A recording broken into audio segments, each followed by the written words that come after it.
여러분, 구원은 누구의 일입니까?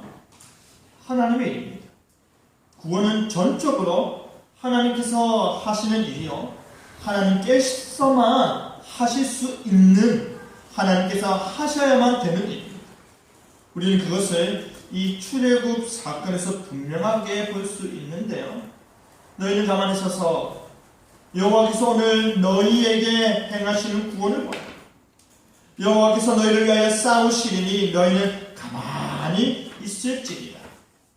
이 말씀에서 우리가 알 수 있듯이 구원은 하나님께서 시작하시고 하나님께서 이루시고 하나님께서 은혜로 베풀어 주시는 것입니다. 그 구원의 바탕 위에 하나님께서 이제 그들과 언약을 맺으시는데요. 그 언약이 품고 있는 것이 무엇인지 언약의 복된 교제라는 제목으로 말씀이 주는 결론 함께 나누겠습니다. 첫째로, 하나님이 이스라엘과 언약을 맺었다. 하나님께서 아브라함과 이삭과 야곱과 맺은 언약을 기억하사 고통 속에 울부짖는 이스라엘 백성들을 구원하여 출애굽시키셨습니다. 그리고 하나님께서는 모세를 부르신 곳으로 모든 이스라엘 백성들도 부르셔서 그곳에서 그들과 언약을 체결하십니다. 여러분, 온 세상의 입장에서 볼 때는 이스라엘은 어떤 적입니까?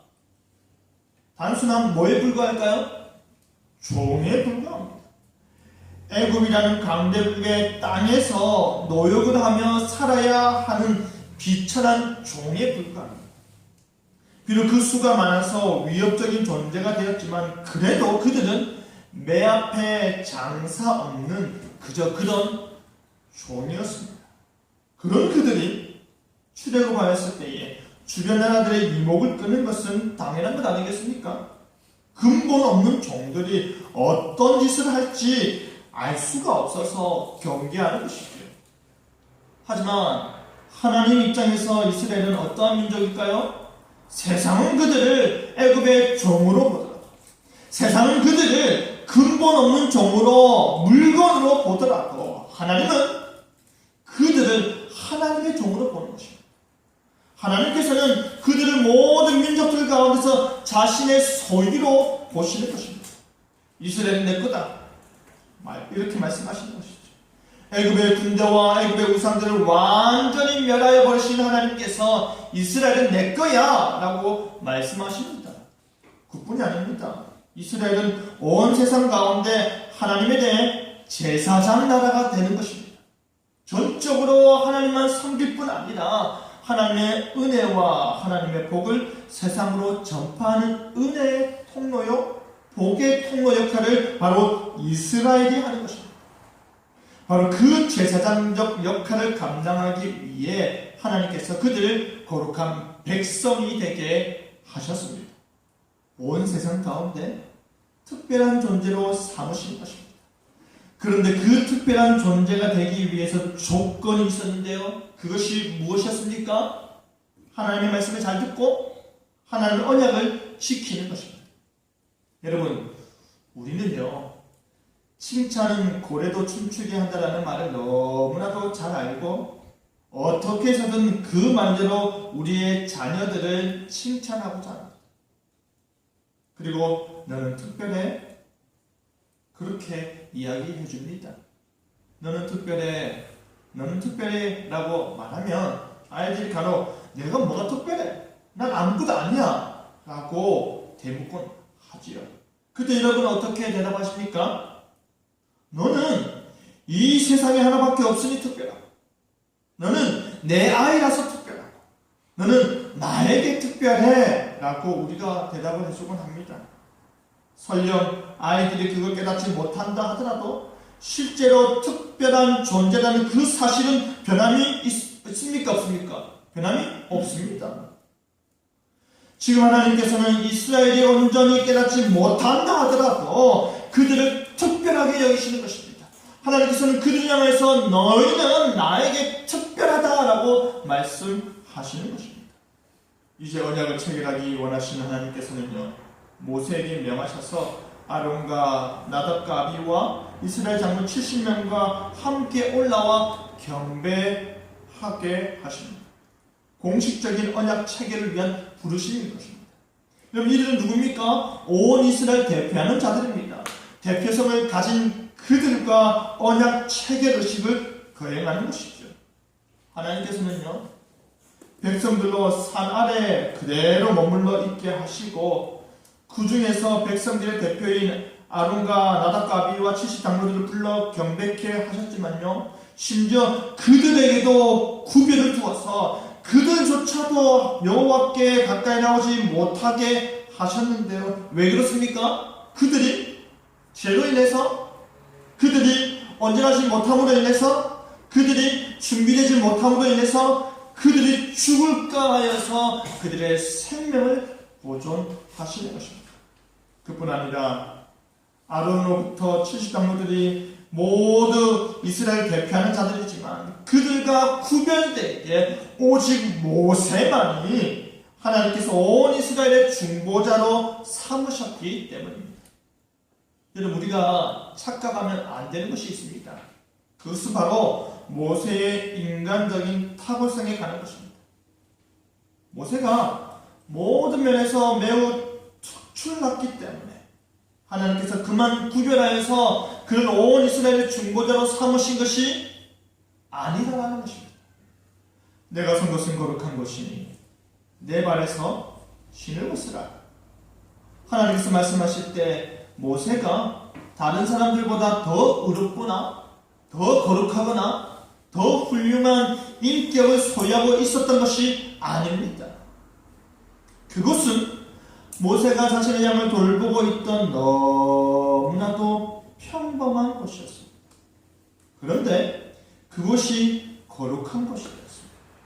모세 때문에 거룩해진 것이 아닙니다. 하나님 때문에, 거룩하신 하나님께서 그곳에 임재하셨기 때문입니다. 하나님께서 그곳에 임재하심으로 인해서 너무나도 평범한 곳이 거룩한 곳이 되었습니다. 너무나도 흔한 장소가 특별한 장소가 되었습니다. 그 거룩에 동참하는 행위가 바로 더러워진 신발을 벗는 것입니다. 달라진 것이 무엇입니까? 모세가 신을 벗은 것 말고는 없음에도 불구하고 그것이 거룩해진 것은 누구 때문입니까? 하나님 때문입니다. 하나님께서 모세를 택하시고 하나님께서 모세를 부르시고 하나님께서 모세를 통해 이스라엘을 부르심으로 인해서 구속의 역사가 시작된 것입니다. 그리고 그 구원의 은혜를 베푸신 하나님께서 그 구원의 근거에서 이제 언약을 체결하시는 것입니다. 여러분, 우리도 마찬가지입니다. 우리가 남들보다 거룩해서, 남들보다 착해서, 남들보다 잘나서 구원받는 것이 아닙니다. 우리가 남들보다 더 많이 알아서, 남들보다 더 많이 벌어서, 남들보다 더 훌륭해서 직분자로 세워지는 것이 아닙니다. 하나님께서 택하셨기 때문에, 하나님께서 세우셨기 때문에, 하나님이 은혜 중에 우리를 부르시니 우리가 아멘 하는 것입니다. 그 아멘이 바로 평범한 우리를 특별한 우리가 되게 하는 것입니다. 그렇기 때문에 저와 여러분, 하나님 눈동자 앞에서 특별한 존재인 것입니다. 세상이 우리를 어떻게 보는지 상관없이 하나님의 눈앞에서는 우리는 특별한 존재가 되는 것입니다. 여러분, 모세가 하나님께 올라가 경배하고 그의 말씀을 듣고 내려와 이제 그들에게 여호와의 모든 말씀과 모든 율례를 전하여 주었습니다. 왜냐하면 지금 언약을 체결하게 될 온 이스라엘 백성들이 하나님께로부터 직접 들은 계명은 10계명이 전부이기 때문입니다.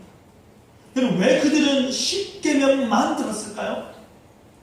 그들은 10계명의 말씀을 선포하여 주시는 하나님으로 말미암아 떨고 두려워하여 겁에 질렸었기 때문입니다.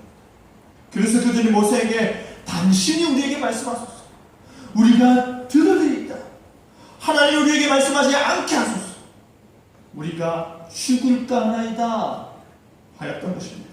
그렇기 때문에 온 이스라엘 백성들은요, 그들의 간청의 결과이기도 하지만 오직 십계명의 말씀만 들어 알고 있는 것입니다. 십계명 외의 말씀은 오직 모세만이 들었기에 하나님께서 일러주신 그 모든 말씀은 이제 백성들에게 모세가 전달해야 하는 것입니다.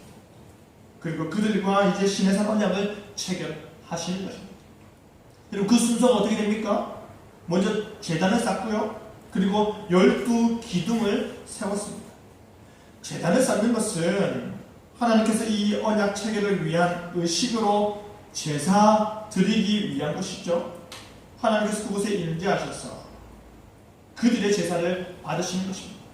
그리고 12기둥을 세운 것은요, 이스라엘의 12지파를 상징하여서 그들 모두가 이 언약 당사자임을 나타내는 것입니다.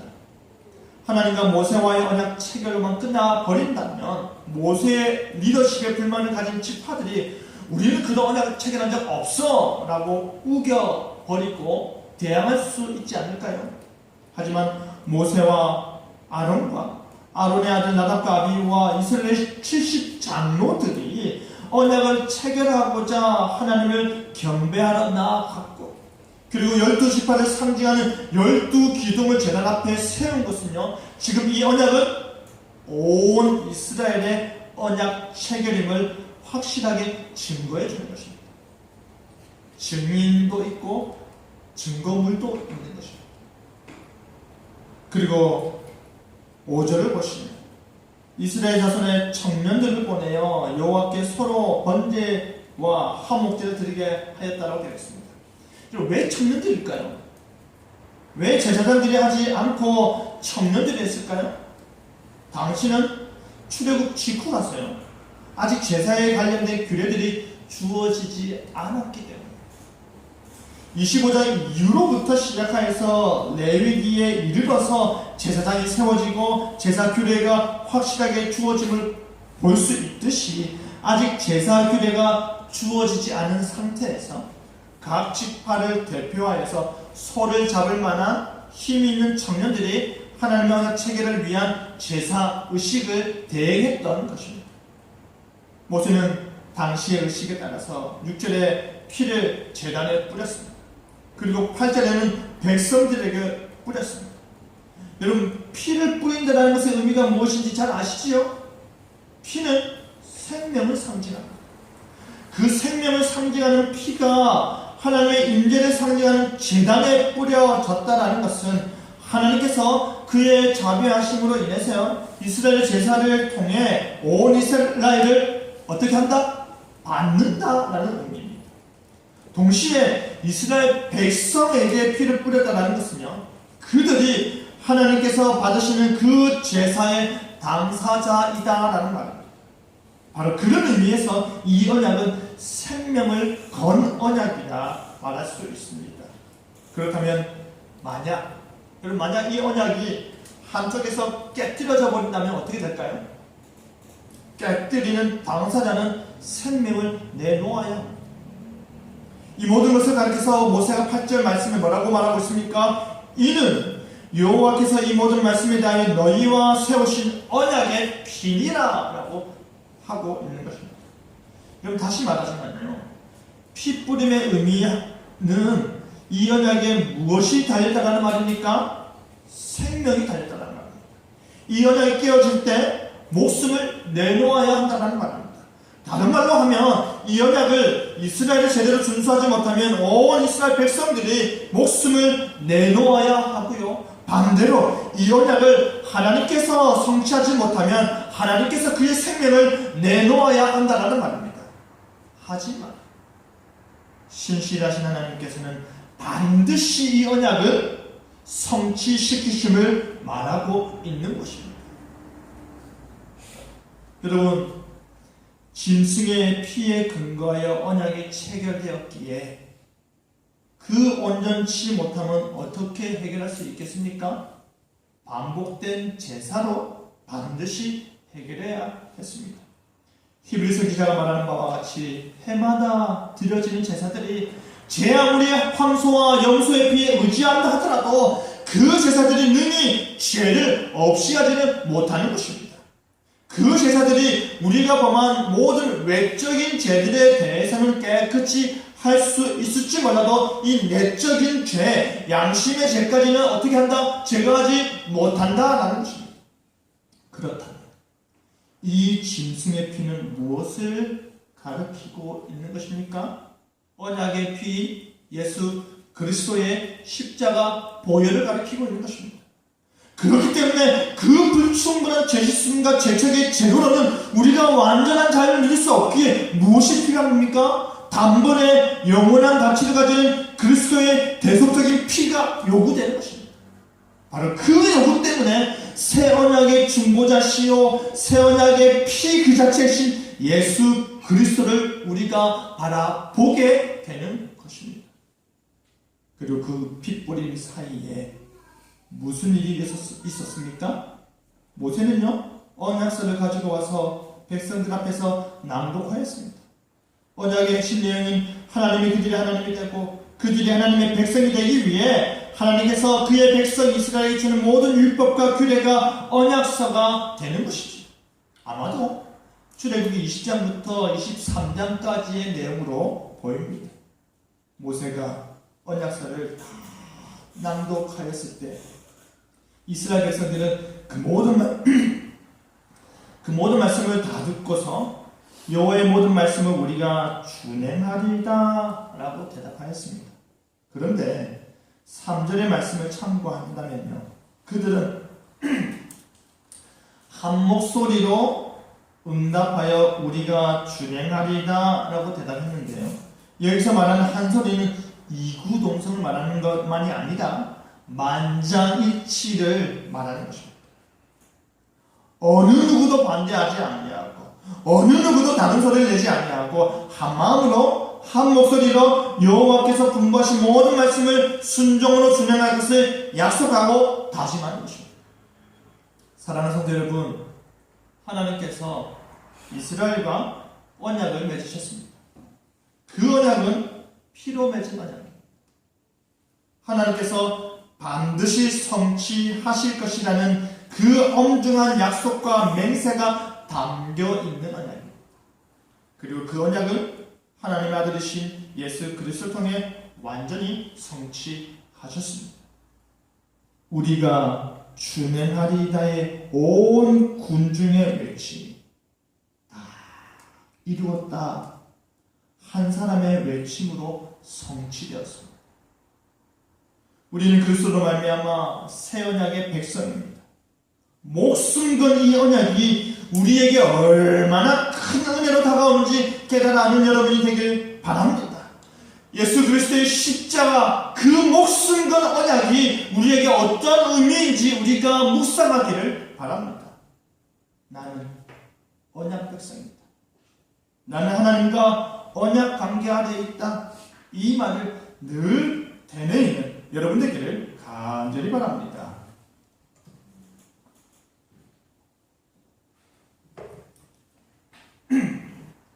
둘째로 이스라엘이 하나님과 친교하였다. 그리고 구절을 보면요, 모세와 아론과 나답과 아비후와 이스라엘 장로 70인이 올라가서 이스라엘의 하나님을 보았습니다. 그런데 그들이 지금 그 모습을 묘사하기를 그의 발 아래는 마치 청새곡을 편 듯이 맑게 빈다. 하늘같이 푸르고 밝았다라고 합니다. 말로 다 형용할 수 없는 것이죠. 그 말로 다 표현할 수 없는 하나님의 모습을 천국과 하늘로 묘사하고 있는 것입니다. 여러분, 지금 이들이 하나님을 보았다는 것은요, 영이신 하나님을 인간의 얼굴 보듯이 보았다는 말이 아닙니다. 그들이 지금 배웠다라고 말하는 것은요, 하나님의 인재를 나타내는 그의 영광과 그의 이적적으로 보여주신 것을 보았다라는 것입니다. 훗날 모세조차도 하나님의 뭐만 보았다라고 말합니까? 등만 보았다라고 합니다. 한마디로 말해서 위대하신 하나님을 온전히 본 자가 아무도 없는 것입니다. 이제 하나님께서는 이스라엘 자손들의 존귀한 자들에게 손을 대지 아니하였는데, 그들에게 손을 대지 않았다라는 말은 무엇입니까? 그들을 죽이지 아니하셨다라는 말입니다. 다시 말하지만 하나님의 거룩에 합당하지 않는 자들에게 죽음이 마땅함에도 불구하고 그들이 죽지 않은 이유가 무엇입니까? 그들이 하나님 앞에서 존귀케 되었기 때문입니다. 그들이 하나님께 선택받아 부름받은 자들이기 때문입니다. 그렇기 때문에 그들이 죽임을 당하지 않는 것입니다. 존귀하여 죽임을 당하지 않는 그들이 어떠했다라고 합니까? 그들이 죽임을 당하지 않는 것 자체가 기적이요 은혜인데 그들이 생명이 지속되고 있다는 것 자체가 놀라운 복인데 거기에 더하여 그들이 무엇까지 하였다라고 합니까? 그들이 하나님을 뵙고 하나님과 먹고 마셨다라고 합니다. 하나님과 언약을 체결한 이후에 그들이 하나님과 공동 식사 의식을 행했다는 것입니다. 그렇다면 이들이 하나님을 뵙고 그와 더불어 먹고 마시며 은혜를 누렸다는 것은 여러분 어떤 의미인 줄 아십니까? 이스라엘과 하나님이 정말로 실제적인 관계에 놓여 있다는 말입니다. 그 은혜로운 실제적인 관계 가운데서 이스라엘 백성들의 언약 백성으로서 하나님과 참된 화목 가운데서 처음으로 식탁 교제를 나눈 것입니다. 그 이후로부터 이스라엘 백성들은 화목제를 드린 이후에 제물의 일부를 함께 교제 나누며 먹고 마셨는데요. 하나님과 이스라엘 간의 교제가 회복되었다. 이전과 같이 친밀해졌다라는 것을 나타내는 것입니다. 그것이 신약시대는 무엇으로 나타납니까?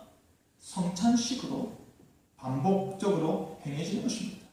새 언약에 참여한 자들이 누릴 수 있는 권한인 것입니다. 여러분, 하나님과 만나고 하나님과 교제 나누고 하나님과 더불어 먹고 마실 수 있다는 것은 너무나도 큰 복이지 않습니까? 그 복된 사귐은 오직 하나님의 백성에게만 주어진 특권 중에 특권이 아닐 수 없습니다. 그 놀라운 특권이 오늘날 우리에게는 예수 그리스도를 통해 주어지고 있는 것입니다. 예전에 대학원 시절 때 전체 교수님들 식사 자리에 저도 학생 대표로서 함께 참석한 적이 있었습니다. 맛있게 먹어라. 부담 갖지 말고 맛있게 먹어. 있는 거 다 먹어라.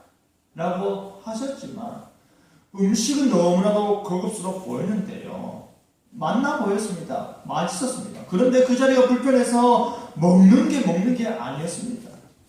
물론 그 식사 자리에 참석하는 일은 학생으로서는 아무나 할 수 없는 일이 맞습니다. 하지만 그것과 비교할 수 없을 만큼의 특권이 바로 우리 하나님과의 교제입니다. 여러분, 말씀이 육신이 되시고 하나님의 인간이 되셔서 스스로가 하나님의 형상이신 예수 그리스도를 우리가 보고 만지기까지 한 그 신약시대 사람들이 받은 은혜가 얼마나 큰지 가히 말로 다 표현할 수 없던 건 놀라운 일인 것입니다. 성육신하신 예수님께서는 만질 수도 없고 볼 수도 없는 오직 영적인 존재로서 보여지기만 한 것이 아니라 실제 완전한 인간의 몸으로 인간들과 동일한 공간이요 동일한 삶 속으로 오셨습니다. 또한 자신의 공생의 사역을 통해서 자기 안에 실현될 복음을 친히 스스로 전파하셨습니다. 예수 그리스도의 성육신과 그의 고난의 생애와 십자가의 죽음과 부활을 그들은 보았고 들었고 증언할 수 있으니 그들이 복음을 진실되고 담대하게 말할 수 있었던 것입니다. 여기서 분명한 사실은요, 바로 그가 나타나심으로 인해서 그가 자신을 드러내심으로 인해서 바로 그 아들을 통한 아버지 하나님의 사랑이 언약의 신실하신 아버지 하나님의 사랑이 우리에게 어떻게 되는 것입니까? 밝히 드러나는 것입니다. 여러분, 참된 믿음을 소유한 우리에게 새 언약으로 그의 피와 살을 기념할 수 있는 성찬을 예수님께서 제정하셨습니다. 그 성찬에 참여한다는 것은 죄 용서의 은혜 위에 그리스도와 연합하여 하나님과의 교제를 나누는 것입니다. 우리의 유일한 중보자 되신 예수 그리스도를 통해 하나님과 더불어 교제 나눌 수 있는 것입니다. 그리스도인들의 사귐, 성령을 통해 그리스도 안에 있는 영원한 생명에 참여하는 것입니다. 그렇게 그리스도와의 사귐을 얻은 자는 하나님 아버지와의 사귐을 얻게 되는 것입니다. 여러분, 이 사귐은요 결코 감상적이거나 막연한 것이 아닙니다. 이 사귐은요 결코 형이상학적이거나 헛된 것이 아닙니다. 이 사귐은요 그리스도로 말미암아 실제적인 사귐입니다. 이 사귐은 우리가 영원토록 누리며 행복한 삶을 살도록 하는 능력의 사귐입니다. 이 사귐은 성찬식을 통해서 계속해서 우리에게 특권으로 주어지는 사귐입니다. 이스라엘 백성들이 신의 언약을 체결한 이후 그 놀랍고 은혜 충만한 식탁 교제를 나눌 수 있었던 것은 오직 하나님의 은혜로 말미암는 것입니다. 하나님께서 그들의 죄를 용서하시고 하나님께서 그들을 존귀히 여기시고 하나님께서 그들을 선택하여 구별하셔서 하나님께서 피의 언약을 그들과 맺으셨기 때문에 그를 뵙고도 살 수 있었고 그와 함께 더불어 먹고 마실 수 있었던 것입니다. 그것이 진짜 은혜 충만한 하나님과의 언약 체결의 결과인 것입니다. 사랑하는 성도 여러분, 하나님께서는 언약을 통해 우리와 친교를 누리시기 원하십니다. 하나님께서는 언약을 통해 우리와 함께 참된 교제를 나누길 원하십니다. 그 복된 자, 그 복된 만남, 그 복된 교제를 사모하시길 바랍니다. 하나님께서 존귀한 자들에게 무엇을 베푸시기 때문입니까? 은혜를 베푸시기 때문입니다. 그 친교의 기쁨을 늘 풍성하게 누리는 여러분 되길 바랍니다. 그 교제가 우리로 복되게 하길 바랍니다. 말씀 뵙겠습니다. 사랑하는 성도 여러분, 우리는 언약 백성입니다. 우리는 언약을 통해 하나님을 나의 하나님으로 섬기고 예배합니다. 우리는 언약을 통해 우리가 하나님 백성임을 깨닫게 됩니다. 우리의 모든 정체성은 바로 하나님과의 언약 위에 있음을 우리는 반드시 기억해야 할 것입니다. 우리의 모든 특권은 바로 하나님과의 언약 위에 있음을 우리는 잊지 말아야 할 것입니다. 하나님께서는 오늘도 우리에게 친교의 자리로 부르십니다. 하나님께서는 오늘도 우리에게 친교의 자리에 참석할 수 있도록 특권을 부여하십니다. 하나님께서는 오늘도 우리에게 그 교제에서 복됨을 누리게 하심을 여러분은 믿으시길 바랍니다. 그리하여 새 언약 백성답게 하나님과 늘 복된 교제, 특권 중에 특권인 그 복된 교제를 사모하고 누리고 감사하는 저와 여러분 되기를 간절히 바랍니다. 아멘.